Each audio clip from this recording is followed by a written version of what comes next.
Assalomu alaykum, Sharq Turkistonlik aziz qarindoshlar. Erik televiziyasiga xoş geldinglar. Aldı bilen televizor ekran oldidagi barliq qarindoshlarimizga chin ko'nglimdan samimiy salomimni yo'llayman. Aziz qarindoshlar, mana bu ko'rayotganinglar Sharq Turkiston vaqfi, ya'ni Istanbul shahrining eng qaynoq, shu o'rta markazlik Fatih rayonida joylashgan Sharq Turkiston vaqfi 1978-yili merhum inqilobchilarimizdan İsa Yusuf Aliptekin efendim başçılıkta ve başka Suudi Arabistan'daki ve hozir Türkiye'deki bir qancha qarindoshlarımızning o'zaro kuch chiqarish bilan qurilgan ekan. Hozir bu yil 2010-yili bu Sharq Turkiston vaqfi umumyuzlik holda yangidan bir yosilib o'tibdi. Biz bu munosabat bilan Sharq Turkiston vaqfini ziyorat qilib kirdik.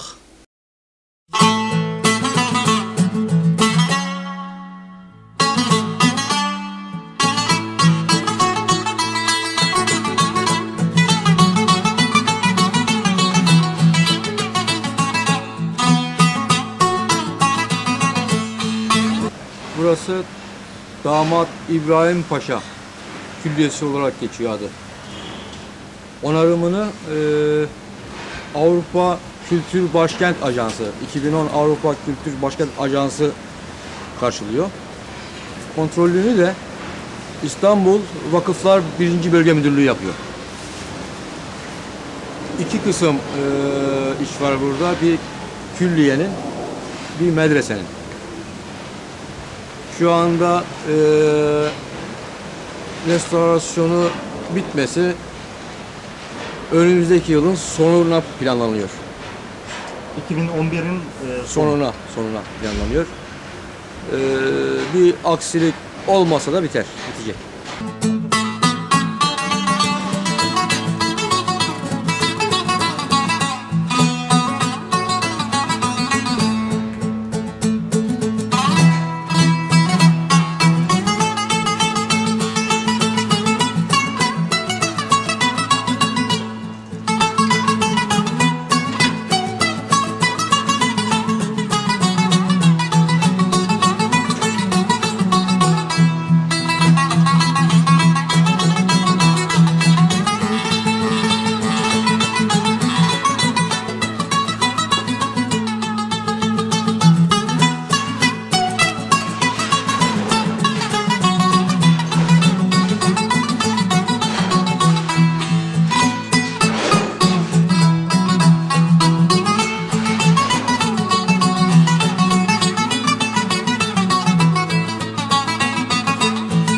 Aziz qarindoshlar, Sharq Turkiston vaqfi hozir yasilayotgan bo'lsa-mu, yanada bu yerda xizmatlar to'xtab qolmagan.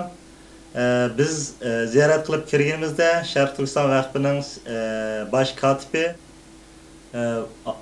Olimjon Qarliq efendim bu vaqfining ichida bor ekan. Biz Olimjon Qarliq efendimdan bu vaqf haqida qisqa bir ma'lumot oldik. Assalomu alaykum Olimjon efendim, qanaqa ahvolingiz? Aleyküm selam. Olimjon efendim, sizga bu Sharq Turkiston vaqfida xizmat qilayotgani hozir necha yil bo'ldi? 13 yıl oldu. Bu xizmat qilish jarayonida aqchon siz necha qitim tavsiyalarda bo'lgan bo'lishingiz mumkin. Bu vaqfning binolarına ait kona etrafına ait hem de naçarlışıp ketgende. Bununla bizden burundan bir yerden kemmigen miydi? Yok, kemmigendi. Bu kıtımkı bu kandakçı olup bu yıl 2010-yili bu remont kılgan bulup kaldı. Bu ayakta biraz sözler birelim siz.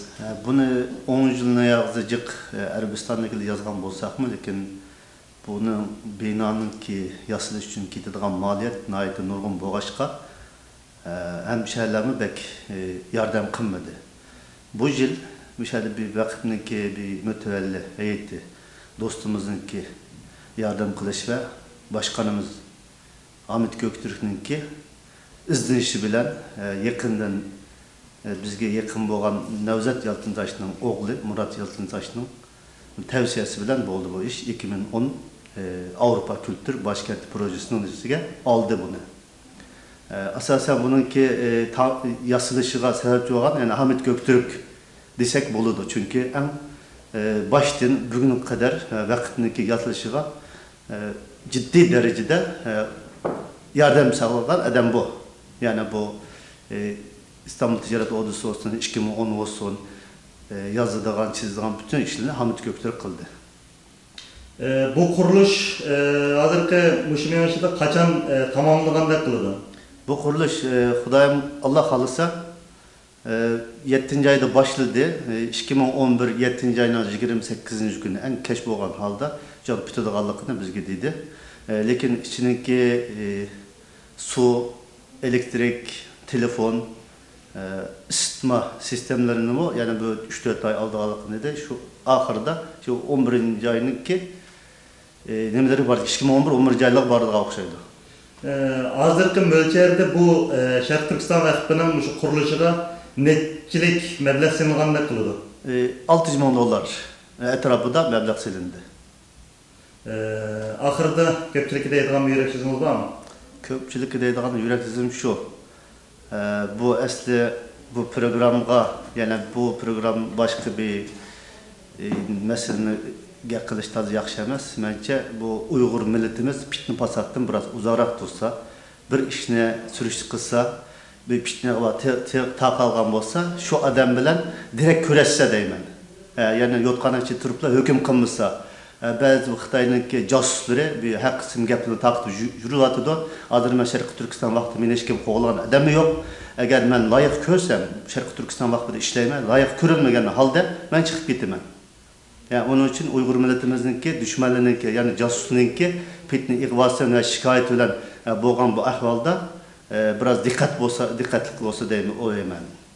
Köp rahmet sizge. Sizge rahmet.